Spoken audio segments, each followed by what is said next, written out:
안녕하세요. 저는 성북구 장이동에서 사는 76세 해방둥이 한상천이에요. 반갑습니다. 저는 강사도 아니고 유명한 사람도 아니에요. 그런데 이번에 선생님이 이렇게 좋은 기회를 주시는데 그냥 무턱 하겠다고 못 하겠더라고요. 이걸 정말 내가 할 수가 있나 없나 무척 고민을 했어요. 근데 요새 코로나19로 얼마나 모든 사람이 힘들어요. 우리만 힘든 게 아니라 세계가 다 힘들잖아요. 근데 뭐 자랑은 못 되지만 내가 살아온 거를 얘기를 하면 좀 더 듣는 사람이 이 힘든 시기에 조금 좀 안 도움이 될까 이런 생각에 해야겠구나. 그래서 용기를 내 가지고 하려고 마음을 먹었어요.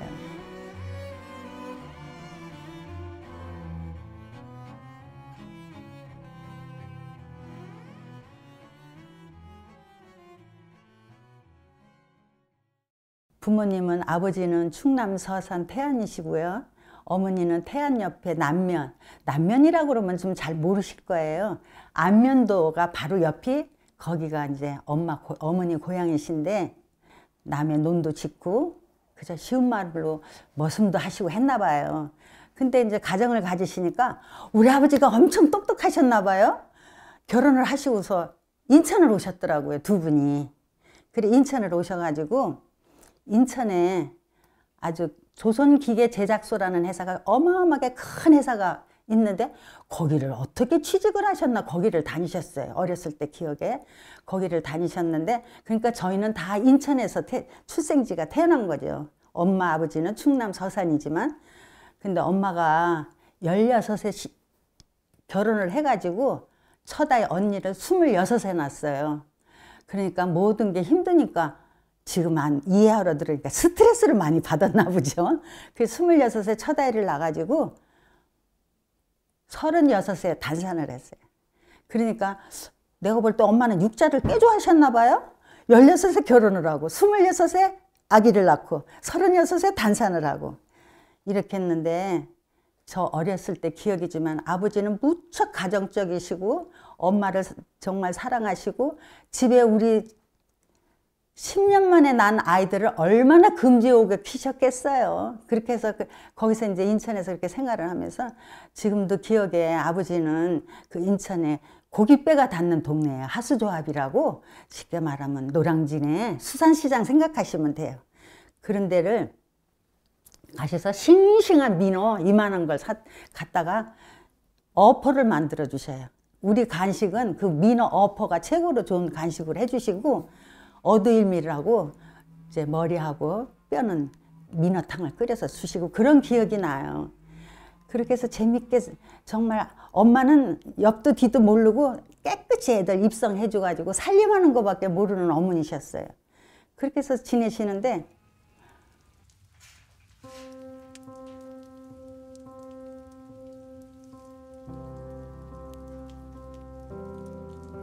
그 행복도 잠시 아버지가 아프기 시작하시는 거예요. 그 회사를 다니시는데 나중엔 그때 회사를 못 다니실 정도로 아프셨어요. 그 큰 회사를 그만두셨는데 그때는 왜 회사를 그만두면 퇴직금을 갖다가 은행에다 정기예금 하는 것도 몰랐던가 봐요. 그거를 그 아버지가 다니는 집이 일본 사택 관사거든요. 그래서 한 30가구가 그 동네 다 그 회사만 다니는 분네만 살 수 있는 그런 집.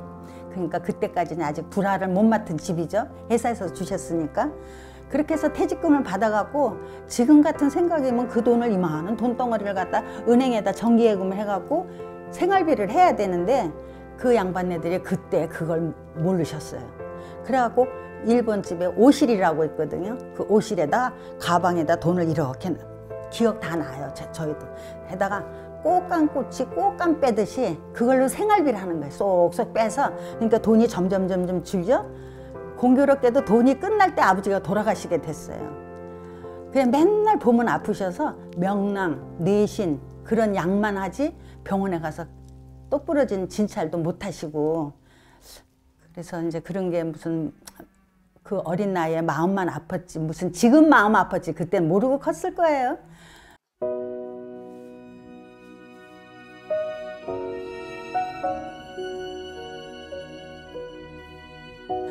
2학년 담임 선생님이 정말 지금은 사랑을 싣고 어디 가서 찾아뵙고 싶은 하늘나라에 가셨겠죠. 그러고 싶은 선생님이 남자 담임 선생님이 국어 선생님이었는데 국어 선생님 중에도 펜글씨를 좋아하시더라고요. 그 선생님이 펜글씨를 그전에는 펜촉에다가 뿌려서 잉크를 칠해갖고 글씨 쓰는 거였거든요. 선생님들 기억나시지도 않을 거예요. 저희 땐 그랬어요. 그래갖고 그걸 하면 수업 시간에 이렇게 꼴목을 분단을 다니시다가 내 자리에 와서 서서 한참 보고 고개를 끄덕끄덕 하시는 걸 옆에서 봤어요.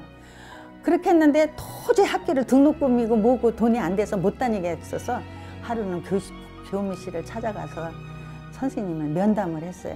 선생님, 저는 도저히 학교를 중단해야지 더는 못 다니겠어요. 그러니까 깜짝 놀라시는 거예요. 선생님이 너가 왜 그만둬야 되느냐고. 그래서 집에 사실은 오빠도 안 계시고 아버지도 이렇게 작년에 돌아가셨고 동생들은 학교 다니고 어머니는 집에 계시는데 아무래도 저기를 해야 되겠다고. 그러니까 아니래. 엄마를 면담을 학교로 오라고 한 게 아니라 선생님이 저희 집에 찾아오셨어요. 그래갖고 얘는 가르쳐야 될 아이다. 이렇게 되는데 어떡하니까 엄마가 아무 말도 못하는데 그때 저도 그 엄마 모습을 보고 많이 마음이 아팠어요. 그렇게 해가지고 이제 선생님이 그러면 저희 집에 또 2학년짜리 여학생이 중학교 2학년짜리 딸이 하나 있는데 내 딸 1,000원 줄 거면 500원만 주고 너를 500원, 이 집에로 500원 주고 10,000원 줄 거면 5,000원씩 주고 이렇게 해서라도 사람이 한번 생각해 보라고 집을 짓는데 방이 2개 하다 그만둔 것과 2개는 완성이 되는 게 좋겠나 어떤 게 좋겠나. 그러니까 나는 2개를 선생님이 책임지고 싶으니까 해주겠다 그래갖고 정말 그 선생님 덕분에 2학년을 마쳤어요. 3학년 올라갔는데 도저히 버틸 술래가 없더라고요. 그래서 3학년 올라가갖고 막 뜻하지 않은 소녀 가장이 돼버렸어요.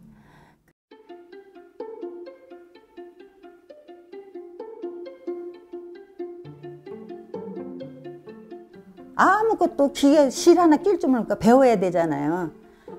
어떻게 인천에 학원도 많은데 누가 가르쳐준 기억도 없어요. 서울에 명동 성당 앞에 큰 클로바 편물학원이라고 있는데 거기를 제대로 찾아간 거예요. 그러니까 학원에서도 조그만 단발머리가 아줌마들 다 언니들이 배우는데 그곳이 와서 인천에서 그것도 서울도 아니고 인천에서 왔다고 생각하니까 다 이뻐라 해주시고 더 잘 선생님도 가르쳐 주시더라고요.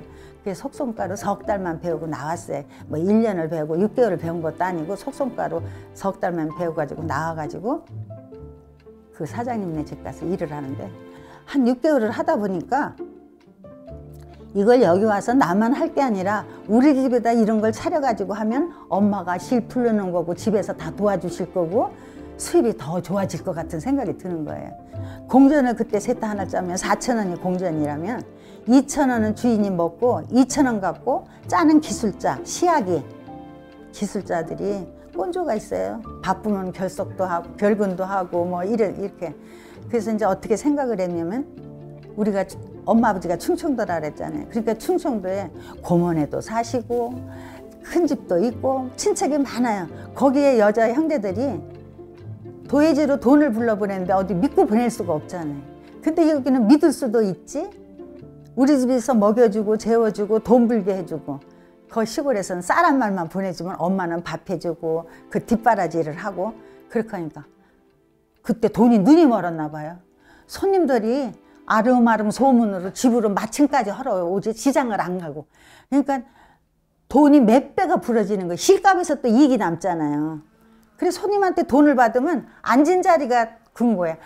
엉덩이 밑에다 바빠서 일어도 못 나고 또 서 있을 때 하면 서랍이 돈 두는 데고 그런 재밌는 시절은 평생에 안 올 것 같아요.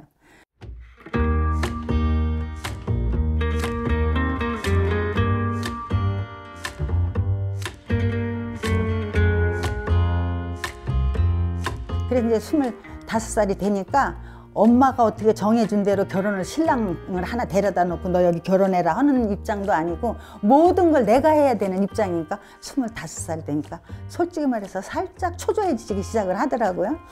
이거 이제 가야 되는데 이렇게 하면 어떡하지? 그래서 제 꿈은 양친부모 다 계시고 형제 많아가지고 지금쯤 이렇게 내가 돈을 벌어서 살림하는 게 아니라 완전히 현모양처 애기들 잘 키우고 형제 많은, 시집에 형제 많은 걸 우애 좋게 하는 내가 리더할 수 있는 그런 자리에가 있는 게 제 꿈이었어요. 근데 꼭 놓치고 매 놓치고 25까지 다 그 수도 10명도 아니에요, 20도 아니에요, 30명 넘게 되는 중매말이 들어온 걸 다 캔슬하고서는 가려니까는 골낼 사람도 없는데 저희 집에서 살던 이사간 언니가 중매를 하는 거예요. 남편 형수네 집이 친정이 그리 이사를 간 거지. 그래서 이제 중매를 하는데 눈에 콩깍지가 씌니까 그 내가 상상했던 양친부모 뭐 이런 거 다 필요가 없어요. 이 남자는 부모 조실부모하고 형님은 어려서 행방불명 돼가지고 행방불명 됐고 여자 동생 하나 있었는데 여자 동생은 혼용을 하다 죽었고 호렬단신 이 남편 하나인데 이 사람이 중매말에 들어오는 거예요. 근데 사촌 형제는 많더라고. 7남매나 되는데 이 본인은 정녕 혼자야. 그래서 내가 이제 그때부터는 콩깍지가 씌어서는 야, 부모 없는 사람 장기 못 가? 뭐 형제 없는 사람은 장기 못 가? 다 덮어지더라고요. 모든 부족함이 다 덮어지고 아니야, 이런 사람이 오히려 우리 집에 엄마 모시고 살기는 아마 제격일 거야 이러고 결혼을 했어요. 거기다 제가 온 편지를 번호를 매겨서 많았거든요. 근데 이 사람이 귀국할 때 내가 보낸 편지를 번호를 매겨서 많았더라고요. 이건 무슨 천생연분인가 보다.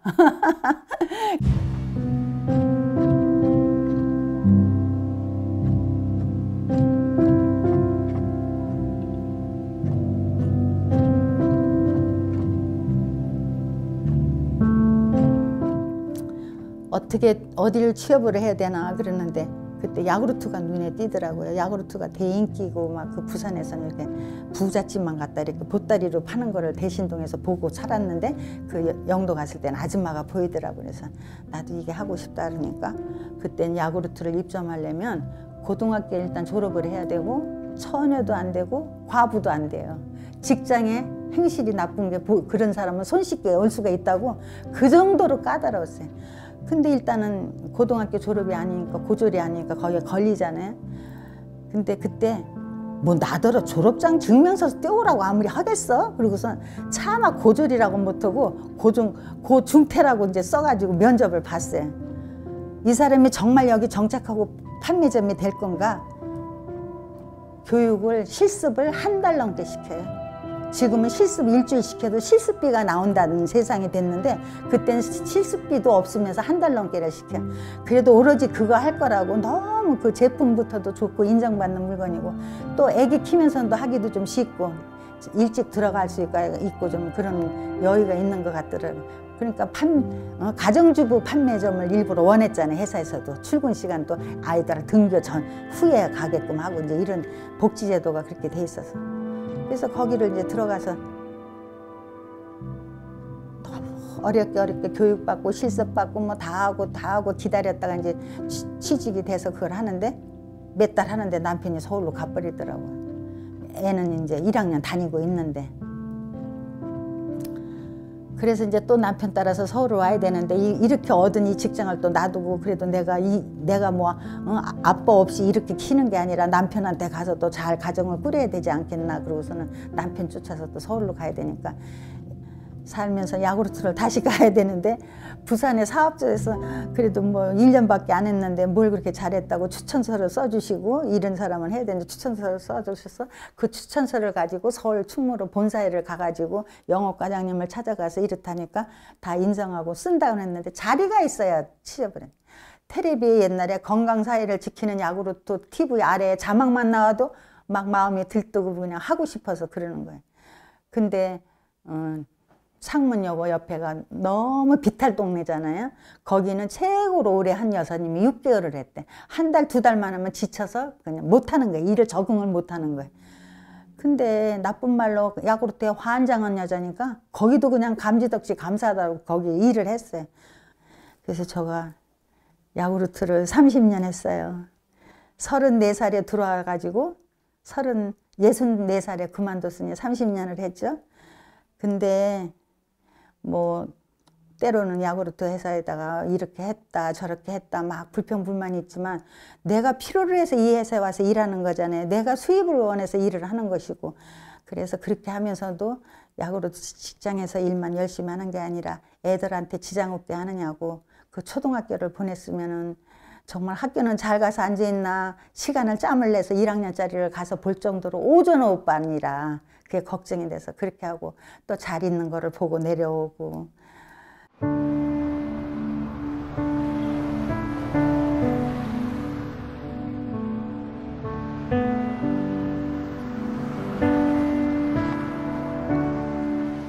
무엇이 불만인가 얘기하다 보니까 남편 흉을 너무 많이 봤어요. 말도 다 안 나오는데 이건 다 사실이에요. 거짓 없어요. 저 이 해포를 풀 수 있는 얘기를 기회를 준 것만도 감사하다고 얘기할게요. 남편은 그때 영업용 택시가 그 택시 회사에서 조합장 일을 하면 택시를 무료로 주는 시절이었어요. 근데 우리 집은 집사람이 야구르트에서 두 아이 잘 가리키고 키우고 집안이 잘 굴러가서 자기는 부자예요, 본인은. 그러니까는 자기가 조합장, 앞장서는 걸 좋아하니까 조합장을 해갖고 회사에 가서 조합장 일을 다 뒷바라지를 하는 사람인데, 개인 택시가 나오니까 어떤 형님 하는 분 보고, 형님이 그래도 내가 이번 기회는 양보할 테니까 이번엔 형님이 타세요. 또 그 다음에 차례가 오니까는 동생은 애기들도 많고 힘든데 동생이부터 해. 나는 또 이제 다음 기회가 되면 하지. 근데 가만히 보니까 그 기회가 찾고 오는 것도 아니고 다 친목계는 개인 택시라는데 자기만 영업용을 하는 거예요. 그래가지고 무슨 신용인지 또 말만 하면 나를 돈들을 빌려주네, 신용으로. 그래서 완전히 돈은 한 푼도 없는데 그 돈으로다가 개인 택시를 사줬어요. 내 현금으로 돈을 사가지고. 그러니까 너무너무 기분이 좋아서 잘 또 하다가 택시 있는 사람끼리는 또 보증을 쓰더라고. 택시를 좋게 하자고 택시를 사준 게 아니라 보증 쓰라고 사준 꼴이 된 거야. 개인 택시 하는 사람은 개인 택시 하는 사람끼리 1000만 원 보증은 그냥 아무 무탈하게.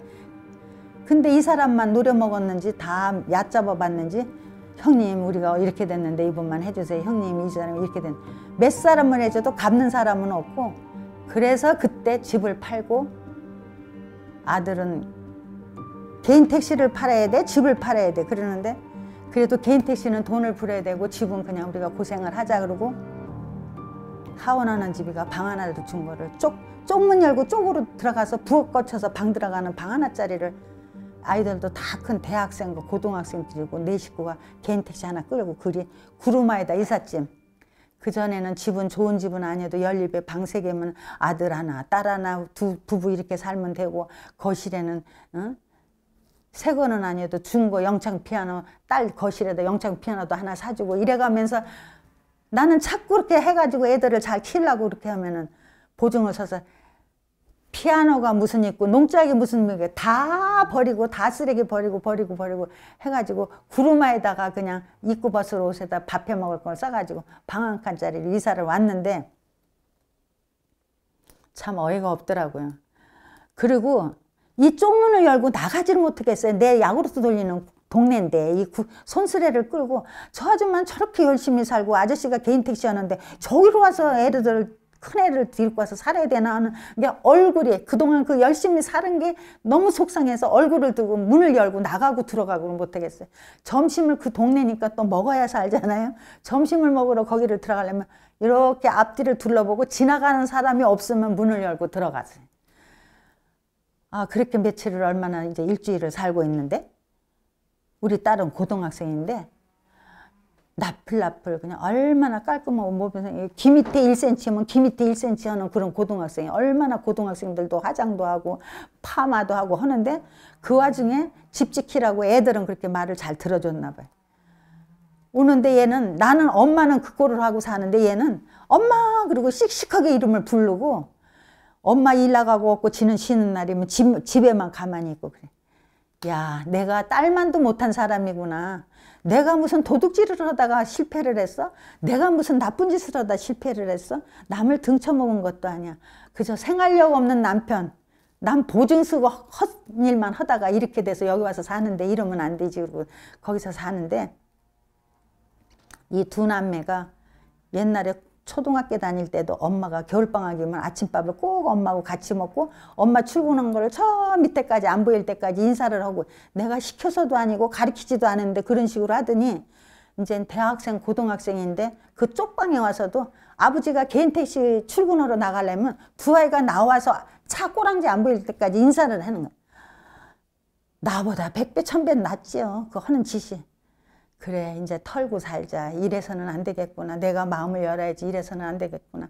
나는 저 아들 딸만도 못한 사람이 돼버렸네. 나만 잘났다고 열심히 산 거밖에 없네. 이런 마음을 먹고서는 고쳐갖고는 이제 방 한 칸에다가 빨래를 해서 걸으려면 우리는 오늘 무인도로 여행 왔어. 여기는 우리 사는 집이 아니야. 무인도야. 이렇게 하면서 그러고 살았는데 아들이 군인을 나가게 됐어요. 군인을 나갔는데 그 방 한 칸에 어떤 집이냐면 장판도 옳은 장판이 아니고 이렇게 깔고 위에는 이렇게 반대편 틀리는 걸 깔았더라고요. 그러니까 아들은 거기서 자고 세 식구는 여기서 이렇게 이제 그 머리맡에 누워서 자는데 얘가 군인 나갈 때 누굴 닮았는지 유머를 하느냐고 동생 이름을 부르면서 이제 오빠 방은 너 물려줄 테니까 이 방은 네 방을 해라고.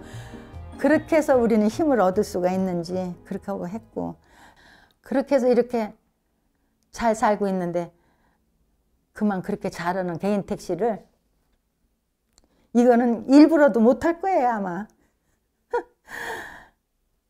이 사람이 360일 잘못하는 게 아니에요. 뭐에 그냥 마누라가 이뻐서 출근하려면 나를 태워갖고 야구르트 집에서까지 데려다주고 일하는 날 돈이나 많이 벌면 될 텐데 내가 퇴근할 때쯤 되면 집에서에 와서 나를 데려가고 그러는 아빠로 살됐는데 너무 친구를 좋아하고 집에 오면 집에 식구가 미안하고 고맙고 좋은데 바깥에 대문 밖을 나가면 대문 밖에 동료가 좋고 선배가 좋고 후배가 좋고 다 바깥이 좋은 사람이니까 어쩔 수 없는데 누구 탓을 하겠어요. 본인이 줏대 없이 생각력 약한 것 뿐이지. 그랬는데 어느 날 하루아침에 큰 일이 또 한 번 있었어요.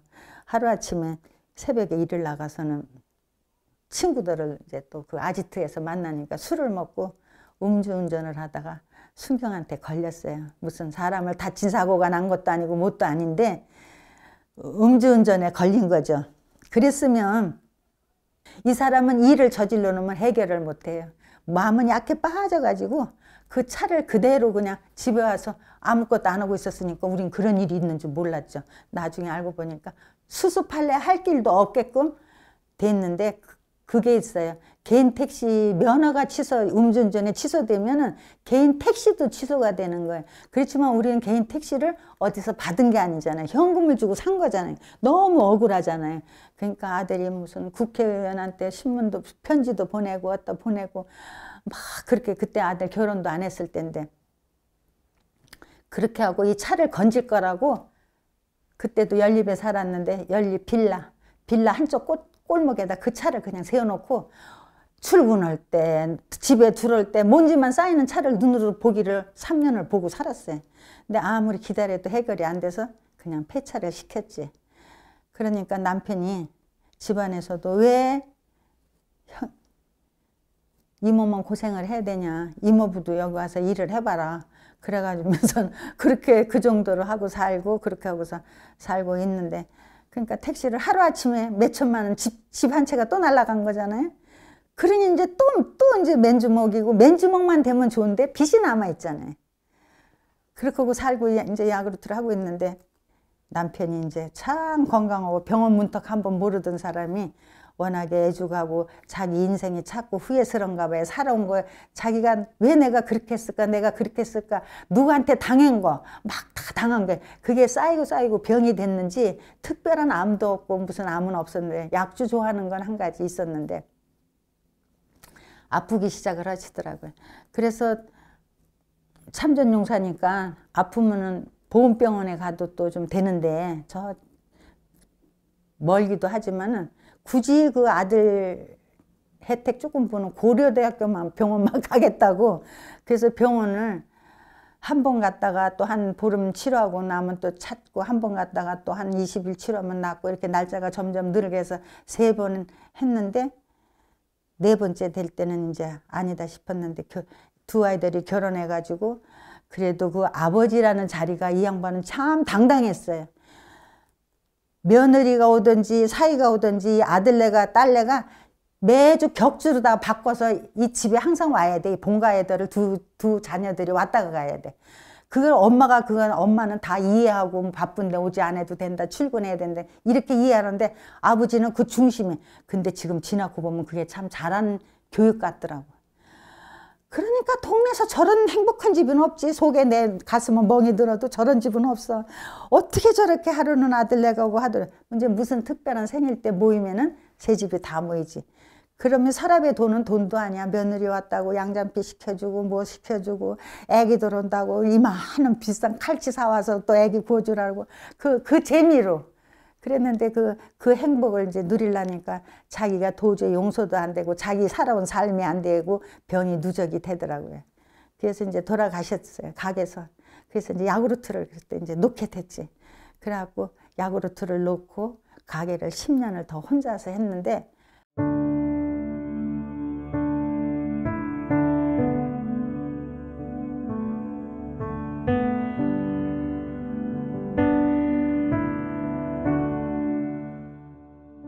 돌아가셨는데 그냥 돌아가신 게 아니에요. 또 건수가 또 하나 있는 거야. 그렇게 돌아가셨는데 돈을 쓰시고는 개인 회생을 해갖고 개인 회생은 빚을 갖고 있는 거야. 근데 자기가 그 병나게 속상했던 그 누적이 내 인생이 왜 이렇게 사나 자포자기 하면서 그 속상했던 것이 그런 걸 같이 끙끙 앓고 있었던 걸 너무너무 미안하니까 부인한테도 비밀로 하고서 그걸 개인 회생을 해가지고 한 4년을 갖고 있는데 돌아가셨어. 아직 6년을 더 갚아야 되는데 돈은 400을 썼다면 1000만 원도 더 갚아야 해결되는 그런 식을 바보처럼 하고 있은 거지. 돈은 400만 원 빌려다 썼는데. 그래서 돈이 한 달에 16만 5,300원이라는 금액도 한 300원까지 안 잊어지네요. 그렇게 했는데 초상을 치르고 오니까는 아들도 사이도 다 아버지가 재산이 어디 있는 것도 아니고 또 그 회사도 원돈은 다 갚은 시기고 이러니까 상속 포기를 하라는 거예요. 근데 상속 포기를 하라는데 내가 안 된다고 그러니까 엄마 글쎄 애쓰시지 말고 이거는 지금 그냥 그런 마음 하나만 잡수고 상속 포기하면 아버지가 어디 재산이 숨겨놓은 게 있으니 걸리나 회사에는 본전 다 내고도 남았는데 뭐 미안한 것도 어머니 할 만큼 우리 다 한 거니까 그러자 그래.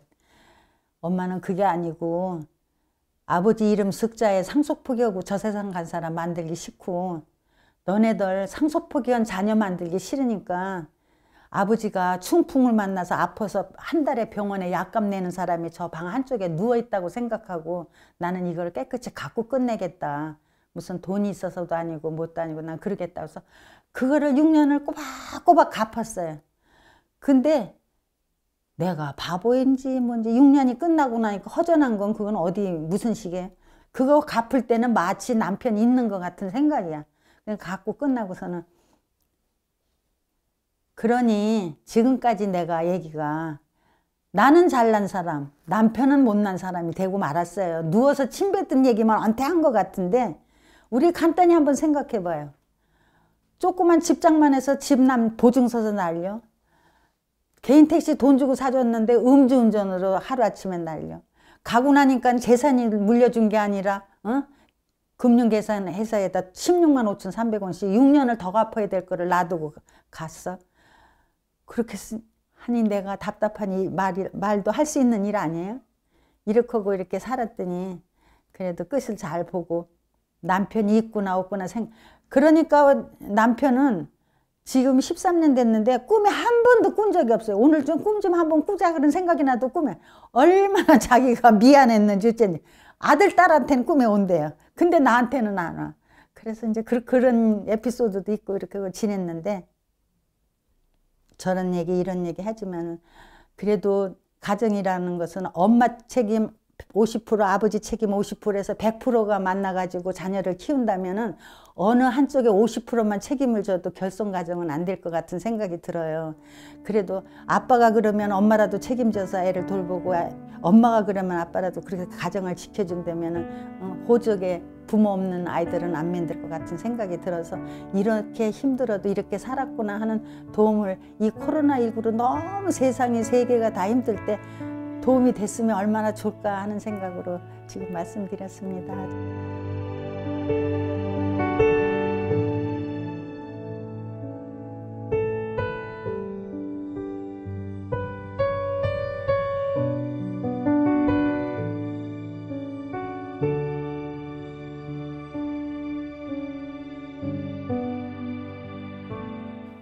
어릴 적 등굣길, 보자기에 책 2권 둘둘 말아 허리춤에 질끈 매고 학교 가는 길이 신이 나는 날엔 요리조리 폴짝폴짝 뛰어가면 양철 필통 속에 연필 한 자루가 달그락 달그락 소리로 장단 맞추었다.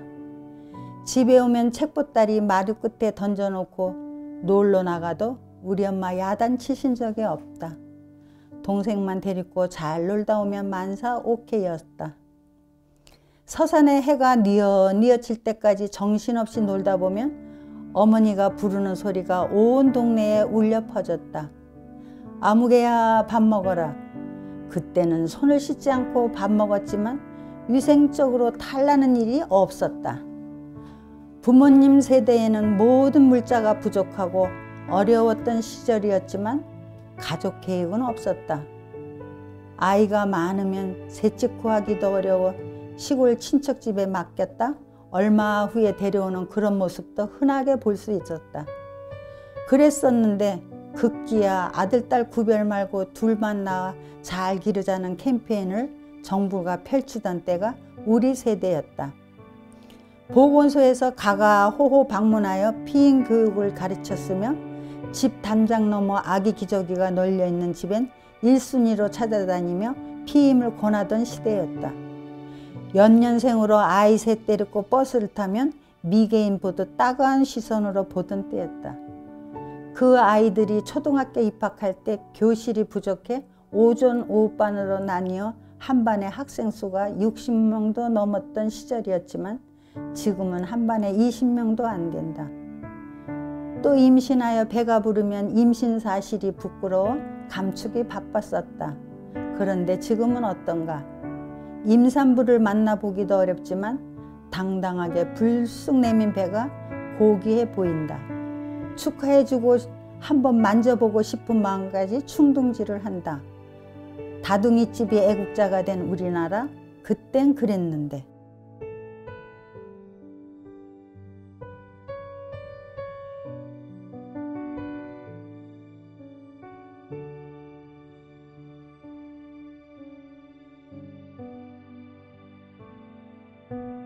저도 꿈은 있지만 말하기도 어려워요.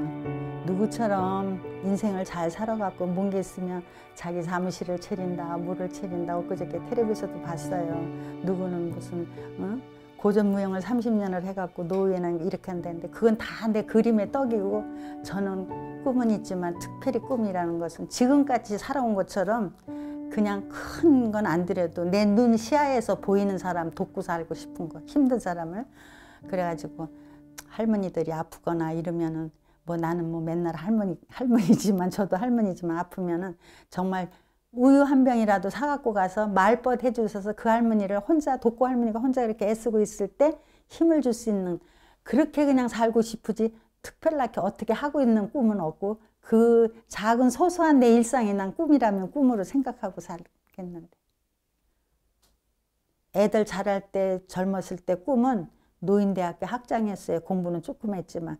노인대학교 학장은 점점 자신이 없으면은 내가 노인대학교 가서 공부를 열심히 하고 집에는 오면, 왜 그땐 나도 집이 있었잖아요. 그러니까 어디 갈 때 복지관도 그전에는 많이 안 돼 있으니까 이렇게 옆에서도 할머니들이 나와 계시면 추운데 우리 집 들어가서 쉬자고, 우리 집에는 항상 문을 개방해 놔가지고 고부간에 갈등하는 할머니들 있으면 할머니한테는 이렇게 해줘야 며느리가 좋은 거다. 며느리한테는 이렇게 해야 시어머니가 좋은 거다. 중간에 그런 상담해주고 하는 게 꿈이었거든요.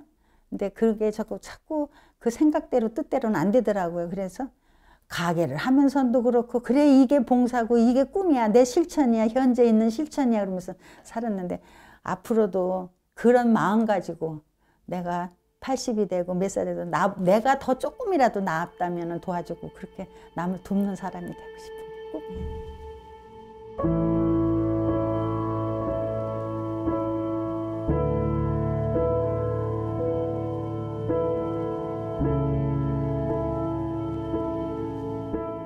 정말 야구르트를 무슨 누구를 위해서 한 것이 아니라 다 내 가정과 내 식구를 위해서 시작을 한 거예요.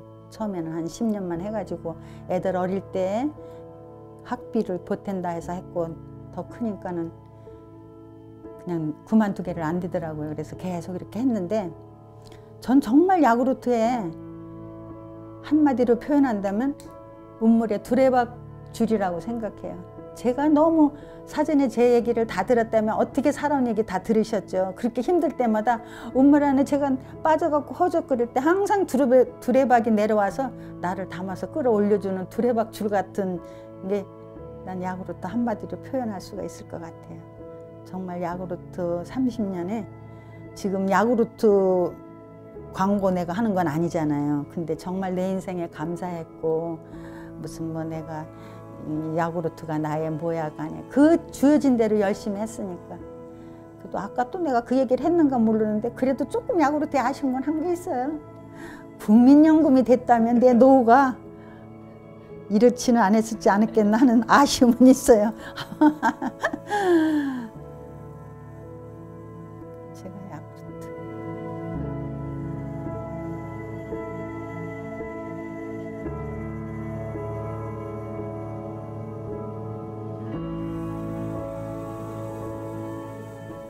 저희 인터뷰 너무너무 잘해주셔서 준비한 선물이에요. 아유. 여러 가지 주시고.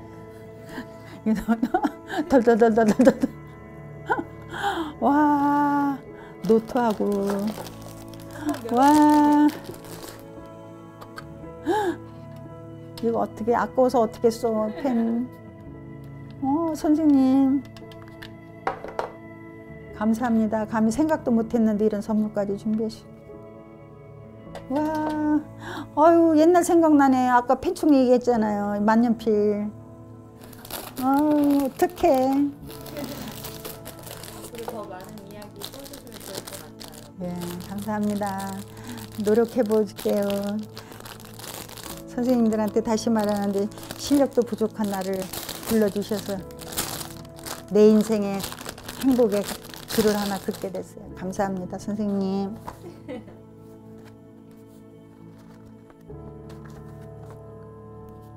사인 하나 해주세요. 네. 선물 받았으니까. 아니.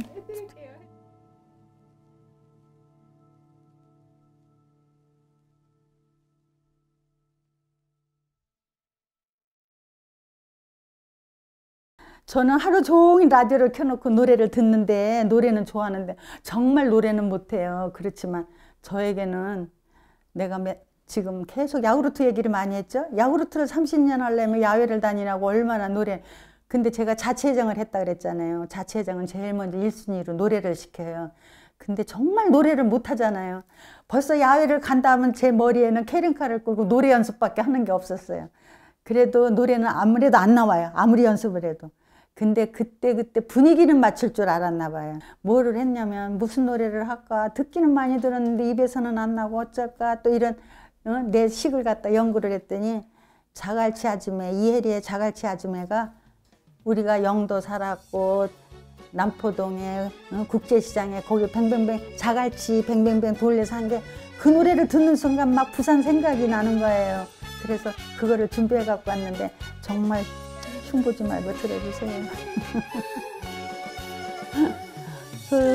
흥남부두 돌아 돌아 국제시장 돌고 돌아 소리내요 울었네 소리내요 불렀네 당신을 찾아 헤맸네 깜빡깜빡 깜빡이는 항구의 저 별 작은 별들아 우리 엄마 계신 곳까지 나를 데려가다오 영도 딸이 난간호에서 남포동 뒷골목에서 자갈치 아지매가 목 놓아 부르는 이름 엄마 이름 자갈치 아지매 조금 틀린 것 같은 노래가 너무 잘하시는데 아이고 그런 소리가 있으면 목소리 다 틀렸어 근데 이거 노래 틀렸어 너무 잘하시는데 흥남부도 도랑도랑 국제시장 돌고 돌아 소리내어 울었네 소리내어 불렀네 당신을 찾아 헤맸네 반짝반짝 반짝이는 항구의 작은 별들아 우리 엄마 계신 곳까지